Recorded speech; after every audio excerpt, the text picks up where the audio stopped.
கர்த்தரின் பரிசுத்த நாமத்துக்கு மகிமை உண்டாவதாக. இயேசு கிறிஸ்து நாமத்தினாலே உங்களெல்லாம் வாழ்த்துகிறேன். கிறிஸ்துக்கு பிரியமானவர்களே, இன்றைக்கு வார்த்தை என்ன பேசுகிறேன்னு சொல்லிட்டு கத்தித்தில் தியானிக்கும் போது தான் கர்த்தர் இந்த ஒரு வார்த்தையை வெளிப்படுத்தினார். வாங்க வார்த்தைகள் கடந்து போகலாம்.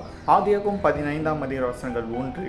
நீ பயப்படாதே, நான் உனக்கு கேடகமும் உனக்கு மிகப்பெரிய பலனுமாய் இருக்கிறேன் என்றார். ஆமென். யாரெல்லாம் வசனத்தை விசுவாசிக்கிறீங்க? ஆம், கிறிஸ்துக்கு பிரியமானவர்களே, இன்றைக்கு கர்த்தர் உங்களிடத்தில் பேசிக் கொண்டிருக்கார். என் அன்பு மகனே, அன்பு மகளே, இன்னைக்கு நீ பயந்து கொண்டிருக்க காரியத்தை குறித்து நீ பார்த்தா இதுக்கப்புறமும் நீ பயப்படாத. ஏன்னா அப்பா, நான் உனக்கு பார்த்தா கேடகமாக இருக்கிறேன், உனக்கு மிகப்பெரிய பலனா நான் பார்த்தா இருக்கிறேன்.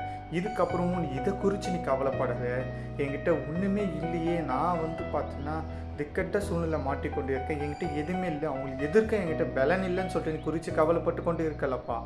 இன்னைக்கு நான் உனக்கு பார்த்தீங்கன்னா மிகப்பெரிய பலனா உனக்கு இருக்கேன். இதுக்கப்புறமும் நீ பார்த்தீங்கன்னா பயந்து புலம்பி கொண்டு இருக்காத. அப்பா, நான் உனக்கு துணை நிற்கிறேன்னு சொல்லிட்டு இன்னைக்கு கர்த்தர் உங்களை பார்த்து பேசிக்கொண்டு இருக்காருங்க.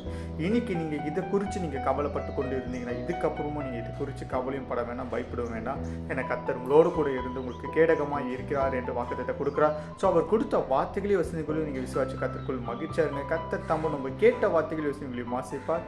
தேவ சுந்தரம் கிடைச்சோம். God bless you.